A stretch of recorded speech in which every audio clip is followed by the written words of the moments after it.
Salut, je m'appelle Yannick et bienvenue à la phrase musicale épisode 9. Bienvenue sur ma chaîne, ici on parle de musique mais surtout je te montre plein de trucs sur le saxophone, alors n'hésite pas à t'abonner si tu veux progresser rapidement. On se retrouve pour un 9e épisode de la phrase musicale où on regarde ensemble une phrase sur une progression d'accords donnée. La progression qu'on regarde aujourd'hui, c'est en fait une suggestion d'un abonné et c'est une progression qui est très populaire dans le jazz, c'est-à-dire 1, 6, 2, 5, 1 si on parlait de degrés. Tu vas retrouver cette progression partout dans les standards de jazz. Ici, on a le premier degré qui est majeur 7, le 6e degré qui est 7e. Ici, j'ai mis le bémol 9, ça répète simplement 7e. Ensuite, on a le 2e degré mineur 7 et le 5e degré 7e, ici 7e bémol 9. Mais encore une fois, ça répète simplement 7e. C'est juste qu'on va aller jouer dans les extensions. Alors, la phrase que j'ai composée là-dessus, c'est en Do. Je l'ai gardé en Do pour que ce soit le plus simple possible. Et on va regarder ça ensemble tranquillement pour que tu puisses bien l'assimiler. Si on analysait premièrement les notes qui sont sur le premier degré, qui est le Do majeur 7. Alors, on a un Mi, un Fa, un Mi et un Ré. Qu'est-ce que c'est ça par rapport à l'accord de Do majeur 7? Le Mi, c'est la tierce, le Fa, la quarte, le Mi, la tierce et le Ré, la 9e. Ici, le Fa en passant, c'est pas une note qu'on voudrait rester très longtemps dessus. C'est la seule note en fait dans la gamme majeure qui va moins bien sonner parce que c'est comme c'est comme suspendu, si on voulait dire, on veut résoudre sur la tierce majeure. Mais comme c'est juste une croche, c'est vraiment juste une approche du Mi. Alors, Mi, Fa, Mi, Ré, ça donne ça ici. Ensuite, on s'en va au 6e degré, le Do dièse, Mi, Sol et Si bémol. Qu'est-ce que c'est que ça par rapport à l'accord de la 7e bémol 9? Tu vas comprendre pourquoi j'ai mis la bémol 9 ici. Alors, le Do dièse, c'est la tierce majeure de l'accord de La. Alors, Do dièse, tierce majeure, Mi, c'est la quinte, le Sol, c'est la 7e bémol, et le Si bémol, c'est la fameuse bémol 9. Si ça avait été le Si bécard, ça aurait été la 9e. Mais maintenant, on a une bémol 9, ce qui est très typique dans le jazz aussi pour approcher la prochaine note. Je te joue une fois la première mesure pour que tu puisses l'entendre.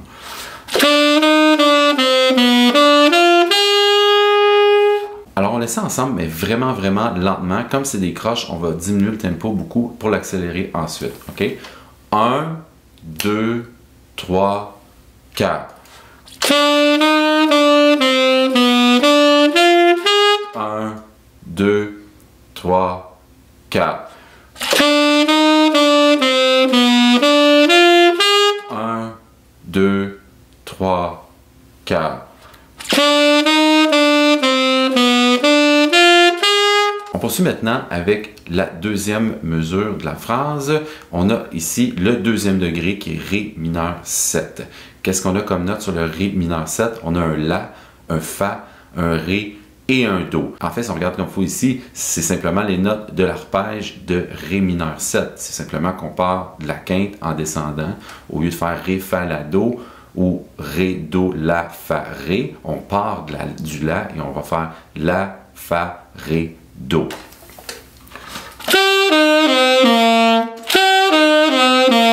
Alors, on a la quinte, le La, le Fa, la tierce mineure, le Ré, la tonique et le Do, la 7e.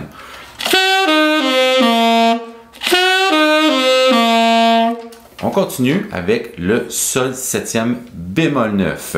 On a ici Si, Ré, Fa et La bémol. Alors le Si, c'est la tierce majeure. On parle toujours par rapport à l'accord de Sol 7. Si, la tierce majeure, Ré, la quinte, Fa, la 7e bémol et La bémol, le fameux bémol 9.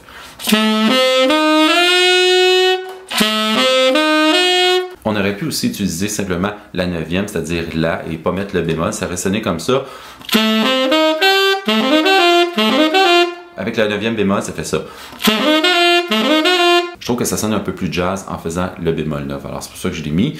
Je te joue une fois la 2e mesure, ensuite on la fait ensemble. Là j'ai résolu sur le dernier temps, c'est-à-dire le Sol.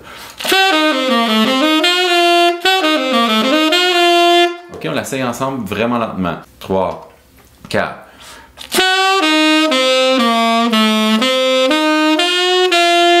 2,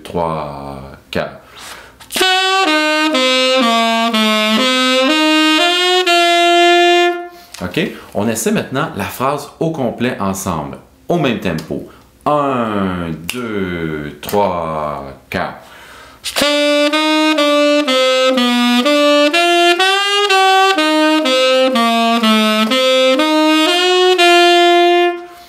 3, 4.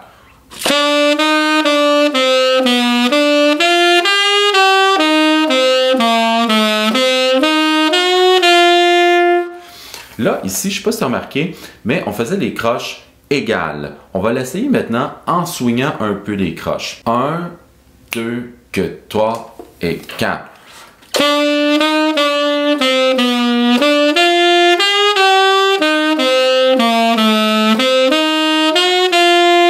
2, 3, 4.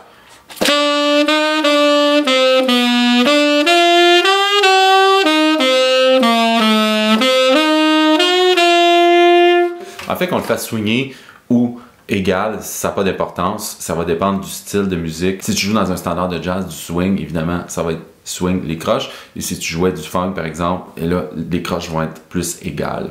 On va continuer avec notre swing, mais on va l'accélérer un petit peu, OK? Alors, je compte et on le fait encore une fois ensemble. 1, 2, 3, 4.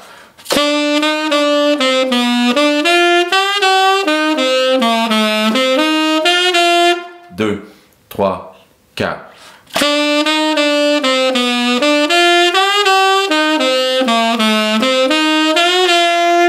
On le fait encore un petit peu plus vite. 1, 2, 1, 2, 3, 4. 2, 3, 4. 2, 3, 4.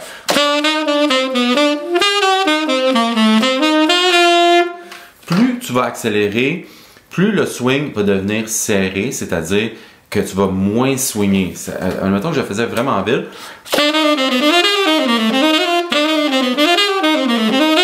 C'est certain que j'ai moins de temps pour faire pam, pam, pam, pam, pam, pam, pam. Encore une fois, le swing, c'est une perception qui est personnelle. On a des grandes lignes qu'on va s'appuyer dessus, mais c'est toi qui vas avoir une façon d'interpréter le swing, c'est-à-dire chaque grand musicien a sa perception. Certaines personnes vont être plus en avant du rythme, du time, certaines personnes vont être plus en arrière, c'est-à-dire plus laid back. Il n'y a pas de bon ou de mauvais, en fait, c'est comment toi tu le sens. D'ailleurs, je vais bientôt faire une vidéo là-dessus, comment swinger, comment bien interpréter le swing, alors je t'invite à ne pas manquer ça. C'est ce qui met fin au 9e épisode de la phrase musicale. J'espère que ça t'a plu, que ça va t'aider dans ta progression sur le saxophone ou tout autre instrument. Si tu as des questions, commentaires, tu peux me laisser ça en bas. Je vais te répondre avec grand plaisir. Et si tu voulais plus de contenu comme ceci, je t'invite à t'abonner à ma chaîne. Je te dis à bientôt. Salut!